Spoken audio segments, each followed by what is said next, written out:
Bonjour toi, sais-tu que la Bible différencie la loi de Moïse de celle de Dieu? Dans cette vidéo, nous poursuivrons la découverte de la loi de Dieu selon l'apôtre Paul. Si tu as des questions, tu peux les poser en commentaire. Mais si tu souhaites une réponse plus complète, je t'invite à m'envoyer un message privé. Pour être informé des futures vidéos ou des lives, abonne-toi et active les notifications en appuyant sur la petite cloche en haut à droite. Quelles affirmations l'apôtre Paul fait-il dans ses épîtres?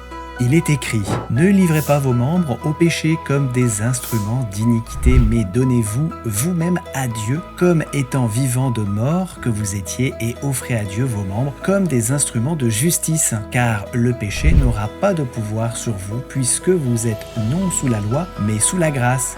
La loi a été comme un précepteur pour nous conduire à Christ afin que nous soyons justifiés par la foi. La foi étant venue, nous ne sommes plus sous ce précepteur. » Mais qu'écrit l'apôtre Pierre au sujet des épîtres de Paul? Il est écrit ceci: « C'est ce qu'il fait, Paul, dans toutes les lettres, où il parle de ces choses dans lesquelles il y a des points difficiles à comprendre, dont les personnes ignorantes et mal affermies tordent le sens, comme celui des autres écritures, pour leur propre ruine. » Avant de pouvoir élucider le sens des passages difficiles de tel ou tel épître de Paul, il est indispensable de définir et de délimiter le véritable rôle de la loi de Dieu. Et quand je parle ici de loi, je ne pense pas seulement aux lois cérémonielles, désormais abolies, mais aussi à la loi morale, y compris le décalogue.